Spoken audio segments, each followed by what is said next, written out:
just as the sun. The sun emits unlimited rays and sunbeams and light, but it is all non-different than the sun. It's all coming from the sun. It all is the sun. So yes, everything is Krishna. Parasya Shaktir Vivadaiva Shruyate. Through Krishna's multifarious energies, everything exists. Everything, every atomic particle of material creation is coming from Krishna. It's his external material energy. And everything in the spiritual world is an expansion of Krishna's body, his spiritual energy. And the Jivatma, the Tatashta Shakti, is all part and parcel of Krishna. So the monists, when they say everything is God, all is one, there is truth to that. But a more precise and advanced understanding is given by Sri Chaitanya Mahaprabhu and the Vaishnavacharyas, Achintya Beda Beda Tattva. This philosophy harmonizes all apparent contradictions within the scriptures. Everything is Krishna, and Krishna is everything. But still, Krishna is the source. And we are all the emanations. What is the Brahmajyoti? For the impersonalists, it is perceived as the impersonal rays of Krishna. For a devotee, it is the personal effulgence of Krishna. But it's the same. And the Paramatma is Krishna within everyone's heart. And Krishna, who is situated in every single atomic particle, that is Paramatma. So Bhismadev is here saying, everyone perceives the sun according to their particular perspective. So similarly, there are many religions in the world. Some are seeing God as a very, very harsh, wrathful punisher of sins. Some are seeing God as a playful, mischievous child who steals butter. Is it the same God? Yes, according to our perception. Some are seeing God as Lord Narasimhadev. Somebody else is seeing God as a little boy laying on a banyan tree, leaf sucking on his toe. Same God. And other people, the yogis, they are approaching God as the Paramatma in their heart, and the impersonalist is the Brahmajyoti. Same God. Just revealing himself according to how we approach him. Krishna says in Gita, as you approach me, I reveal myself accordingly. And for materialistic people, even atheists who want to enjoy independent of God and who want to reject the very concept of God so that they could do anything they want, Krishna reveals himself accordingly. He covers himself totally so they believe their own ignorance. To the atheists, Krishna reveals himself as a God that doesn't exist. Haribo. Krishna is revealing himself according to our particular state of consciousness. Krishna's everything. Krishna's everywhere. Krishna's everyone. There's nothing but Krishna. Krishna says in Gita, for one who sees me everywhere and everything in me, for him I am never lost, nor is he ever lost to me. Now a devotee sees everything in its perfect, complete state. Nityo nityanam chaitanas chaitananam eko bahunam yovidadati kaman. That there is one supreme eternal, and there are unlimited eternals who are all subordinate to that one supreme eternal. Krishna is the cause of all causes. Krishna is the ultimate lover. Krishna is a person. Bhishma is the supreme perfect yogi. At the time of his death, he's not meditating on a candlelight. He's not meditating on the white light pervading all existence. Forget all that. It's a disturbance. It's a distraction. He's not even meditating on the Paramatma who's sitting with four arms within his heart. He's meditating on Krishna, the person who loves his devotees. Srila Prabhupada explains in this regard that yes, the impersonal is approaching Krishna, the yogis are approaching Krishna, but in their approach to Krishna, they cannot realize or taste the sweetness of Krishna's love, which is the ultimate perfection of what the soul wants. Therefore, even those who attain the Brahmajyoti, without tasting the sweetness of Krishna's love, the soul cannot be satisfied there. It could be peaceful, but not satisfied. And ultimately, it will fall down into this world searching for love. But Bhishma, he's meditating on Krishna as Vijay Shaka or Parthasarathi, the chariot driver of Arjuna, a person who's his Ishtadev, who he wants to see eternally in that form in Vaikuntha, who's praising the gopis, their exalted position. They're seeing Krishna eternally in his threefold bending form as Gopinath playing his flute. That is the perfection of all perfections.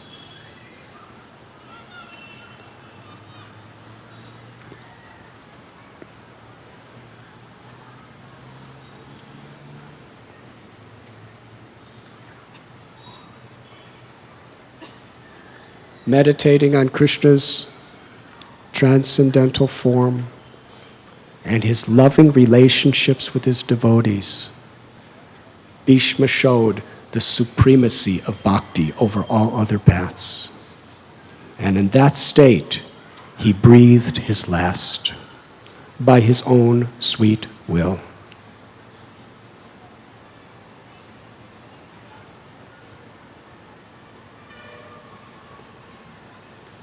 At that time, knowing that Bhishma had merged his consciousness into the loving pastimes of Lord Krishna, everyone that was present in Kurukshetra became as silent as the birds at the end of the day. And thereafter, men and demigods sounded drums in honor, and the honest royal order commenced demonstrations of honor and respect upon Bhishma. And from the sky, the demigods showered flowers. Because Bhishma was so honored throughout the entire universe, the demigods actually left their abodes to come over the earth to offer their last respects to Bhishma and shower flowers upon him. And Bhishma at that moment, by the mercy of Lord Sri Krishna, assumed his original spiritual form in Vaikuntha, where he would for the rest of eternity engage in the loving service of Parthasarathi.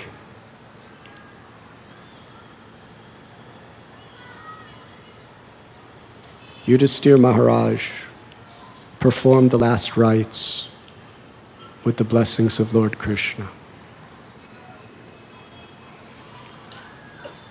Vyasadeva and the other great rishis that were there chanted mantras.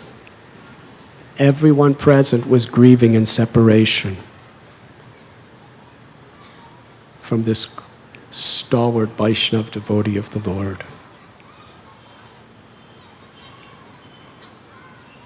And Yudhisthira Maharaj, fully enlightened by the experience, returned to Hastinapur to assume his service as the emperor.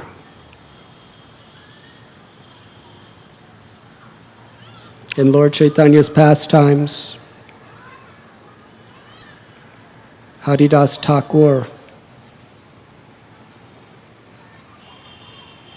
he pleaded with Lord Chaitanya that he had only one desire in his heart that was burning for a long time,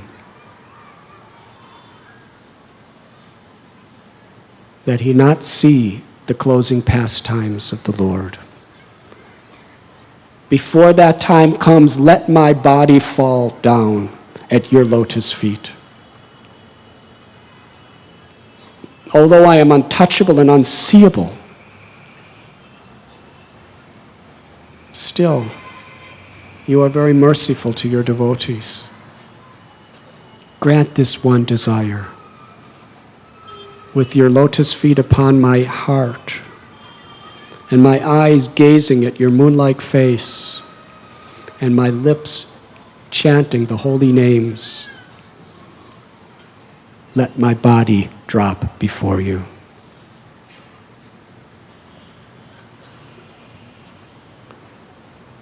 Lord Chaitanya honored the wish of Haridas. At Siddhabakula, Haridas Thakur, surrounded by all the devotees loudly chanting the holy names, gazing into the beautiful form of Lord Chaitanya and chanting his names, he gave up his life.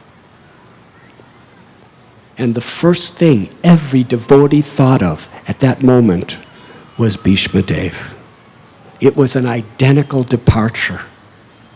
Bhishma was gazing at the Lord, chanting his glories, as the Lord was personally standing before him.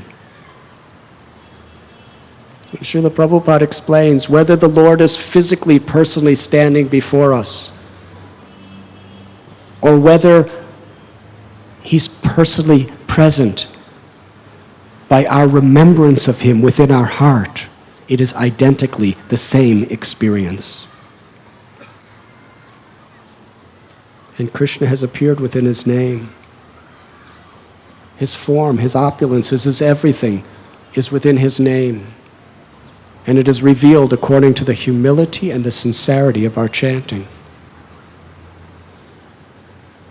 Therefore, the perfect death, following in the footsteps of Bhishma and Haridas Thakur, is to practice within our life, immersing, absorbing our consciousness in Krishna in a favorable way, so that Krishna will manifest himself in our hearts and perhaps all around us as we and the devotees cry out his holy names.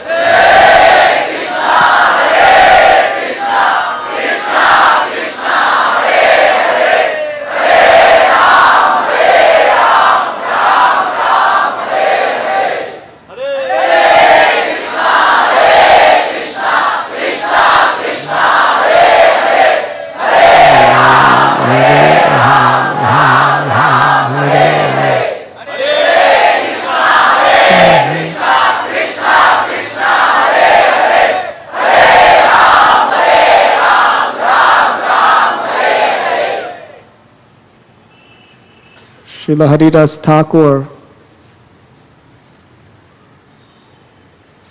who manifested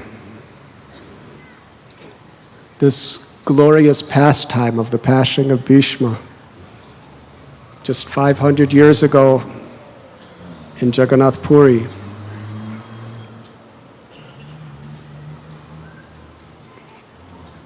was lifted up by Lord Chaitanya, who loved his devotees so much. He danced with his body, weeping in ecstasy.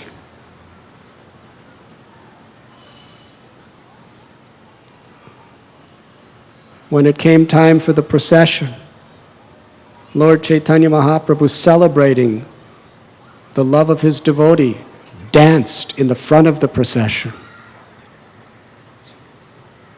personally bathed the body of Thakur Haridas in the sea, personally dug the samadhi in the ground with his own hands, personally placed the sand over Haridas's body along with the remnants of Jagannath's Mahaprasadam. The Supreme Personality of Godhead personally circumambulated that samadhi of Haridas as an act of worship. Back in Puri, just to show the love for his devotee and his devotee's love for him, Lord Chaitanya Mahaprabhu became a beggar. He went from shop to shop begging, in honor of Haridas Thakur, we are going to hold a feast. Please give me some of your alms.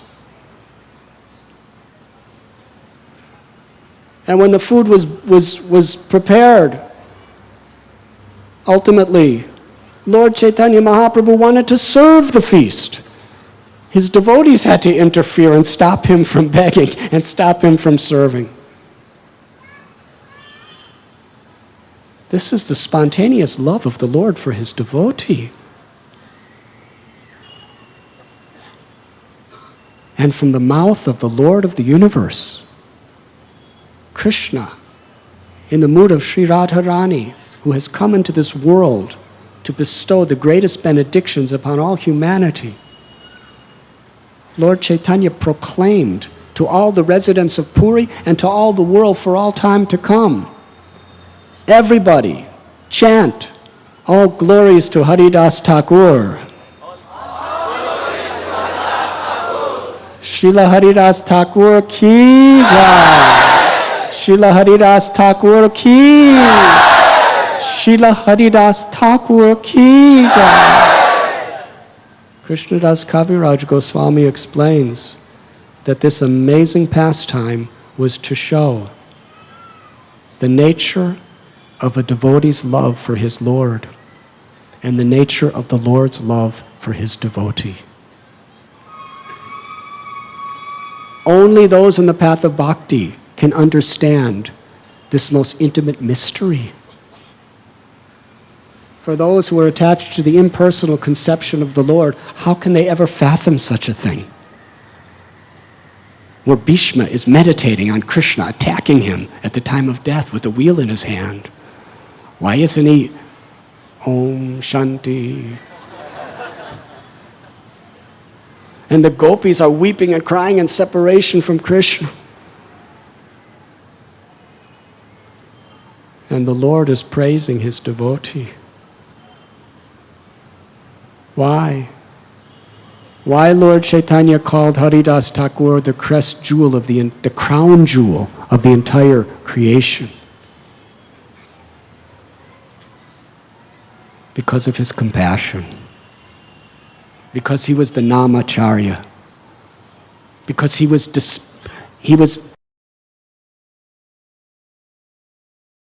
things by promoting the Yuga Dharma. The chanting of the holy names. Yes, in the Prem Dvani prayers, Srila Prabhupada always included Namacharya Srila Haridas Thakur. For those living in temples, we praise him every single day of our lives. And for us, especially,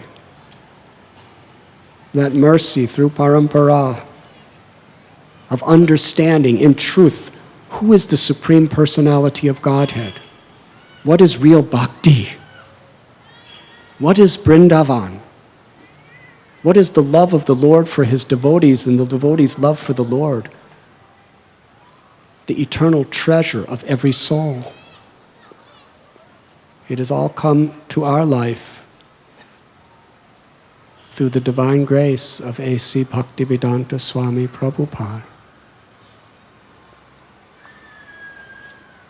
who in the mood of Thakur Haridas, Lord Chaitanya, Lord Nityananda, and the 6 Goswamis spread the glories of the holy name and the philosophy of pure bhakti throughout the entire world.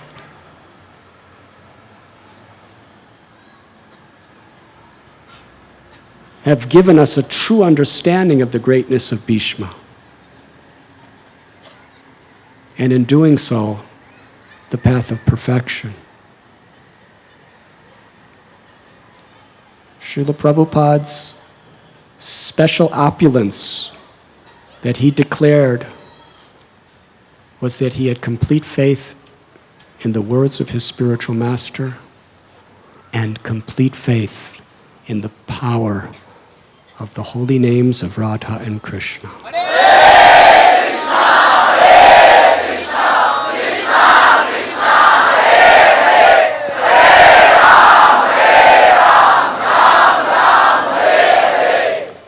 Srila Prabhupada ki jai.